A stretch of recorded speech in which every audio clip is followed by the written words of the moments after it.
What's good, y'all, man? And today's chapter is very interesting, but also on this teasing side that I kind of wish some of the stuff we could have like omitted and other stuff we could have got into. But without that being said, let's go and get right into the chapter. All right, so chapter 1077, you should have put it together sooner.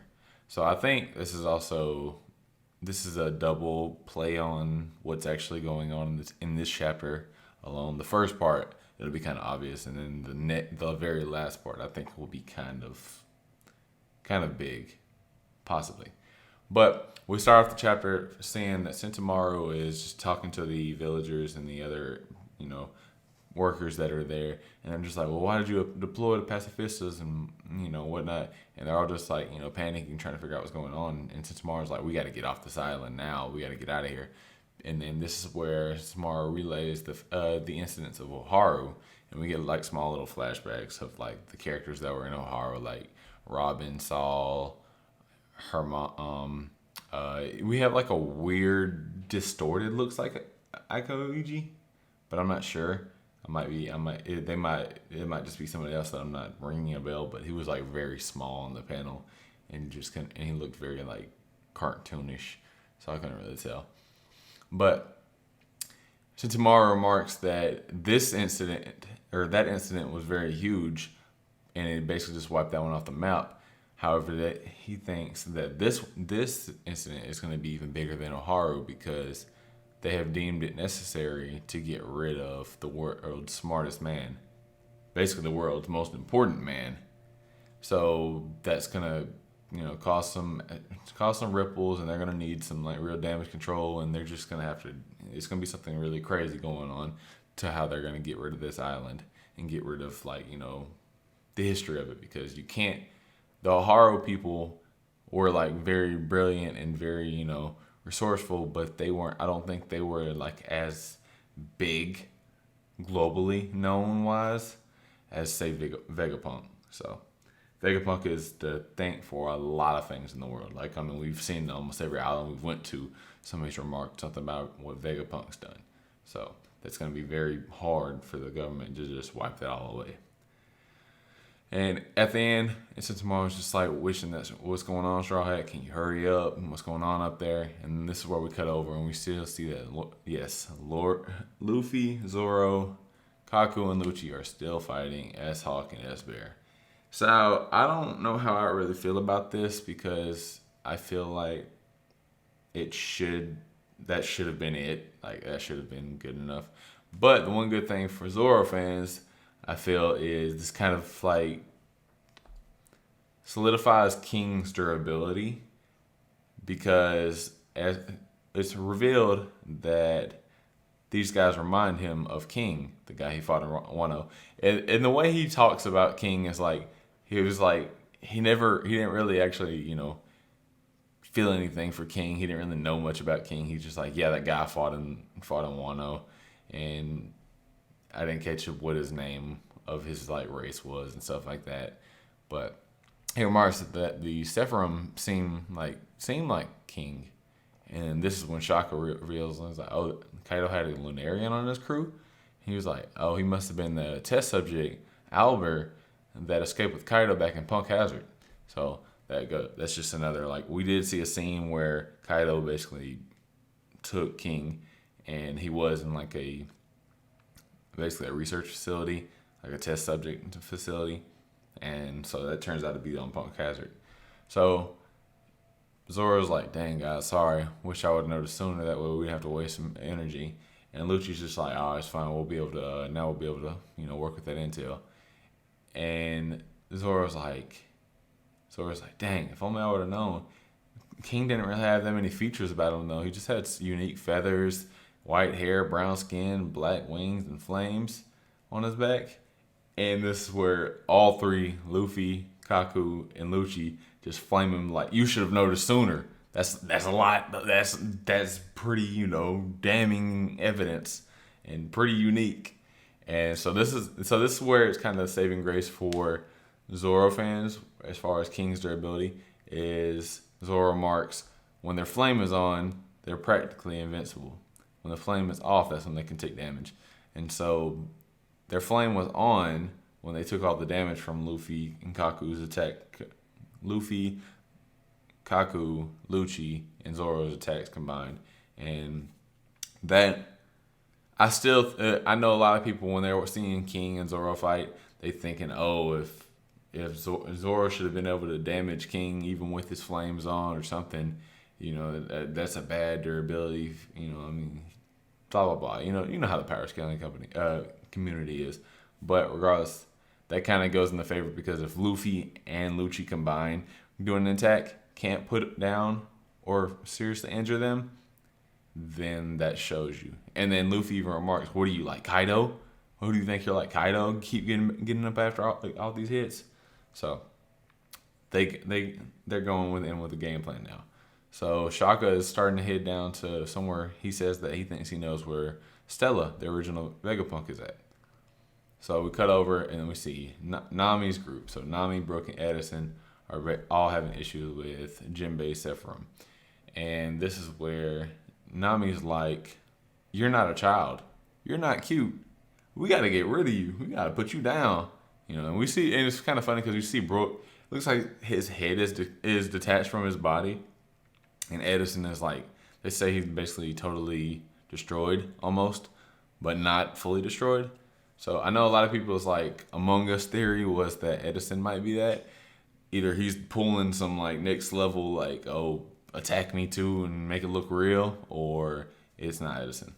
So, which I was never a fan of it actually being one of the Vegapunks, but we'll get into that a little later on.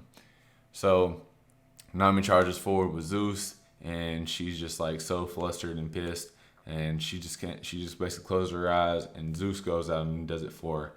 Hits Jinbei, strikes him, but we can kind of see the fire. It's kind of hard to tell, but it looks like the fire is on Jinbei's back, and as we know from the previous just encounter that they're practically gonna be invincible. It does show like facial expressions on Jinbei after getting hit, Jinbei Sephiroth, but he falls into the water, not water, but like the ground because he has like Mr. Senior Pink's devil fruit, the swim fruit. So, and Brook just magically pops up back with this head on his body, and he's like, "Oh, that didn't do anything to him. Watch out, Nami's coming from below, behind you." And at this point, Brook's not gonna make it in time. But guess who saves the day?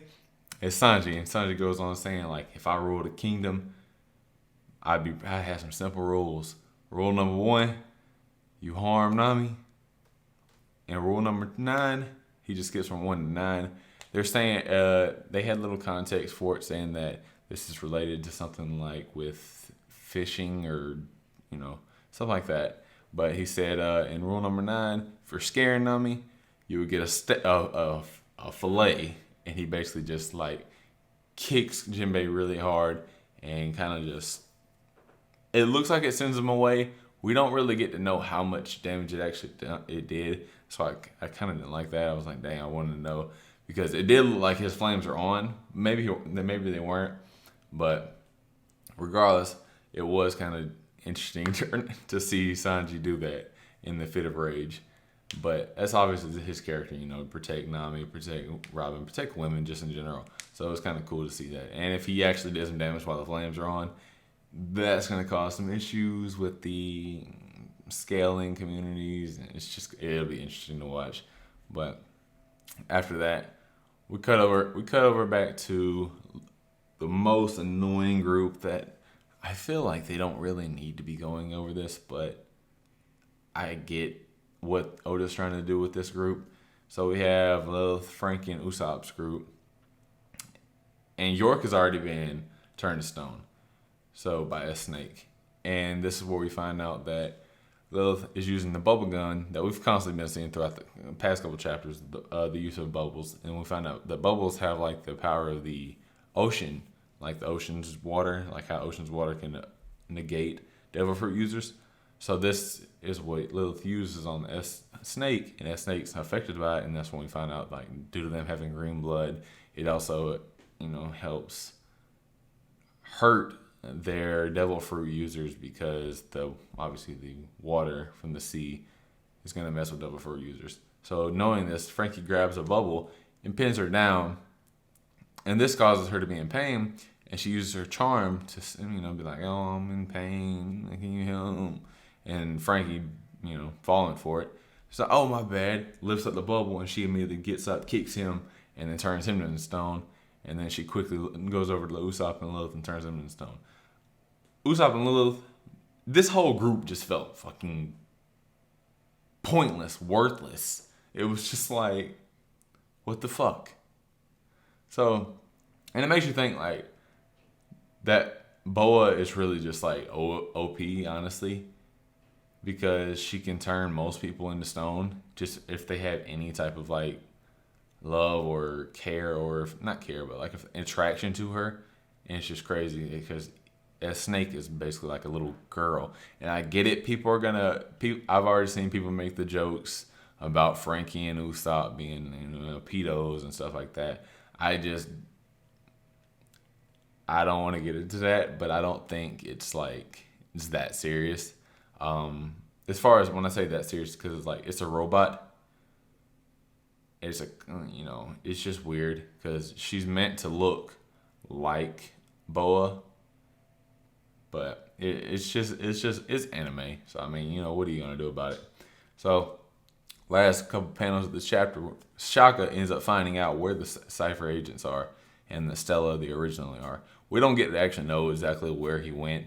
It looks like he went down to the basement. Basically, he just, I don't know. Maybe they didn't know. Maybe there's multiple basements. Maybe he didn't know there was a basement. I don't know. Whatever the case, he walked down there and he found them.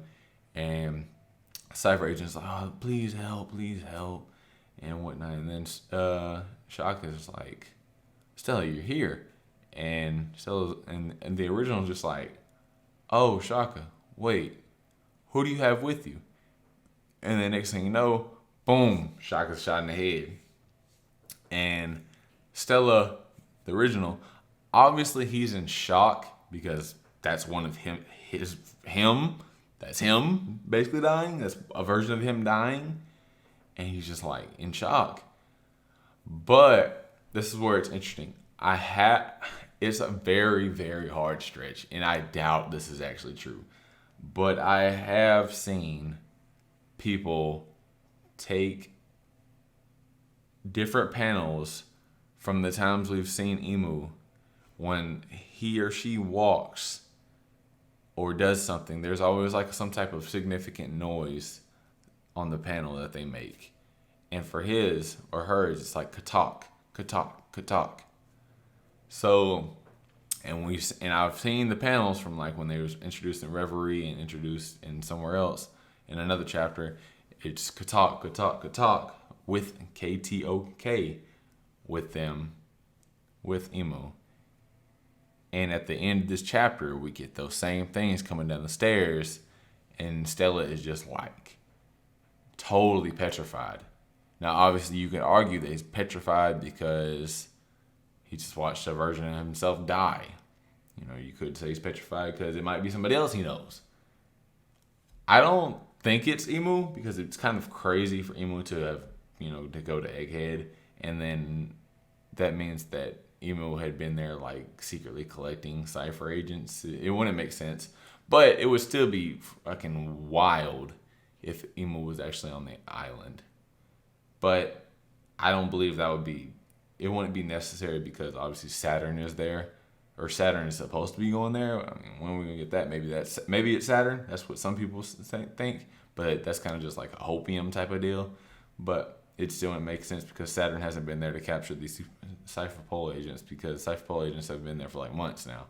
So, whatever the case, overall this chapter was pretty good. I'd say a good 7 out of 10, maybe 8 out of 10, maybe. I felt like we're kind of, people don't really, I've been reading One Piece pretty much since about the Barati arc, way back in early East Blue. Oda's style is he does drag out things sometimes, especially when you're reading week to week, but it usually all pays off in the end. So just I know like shit with the Usopp stuff is annoying to me particularly, but I know eventually it'll add up. So, all right, y'all. If you like the video, please hit that subscribe button. like and comment. Tell me what your thoughts are on the chapter. All right, y'all. Peace.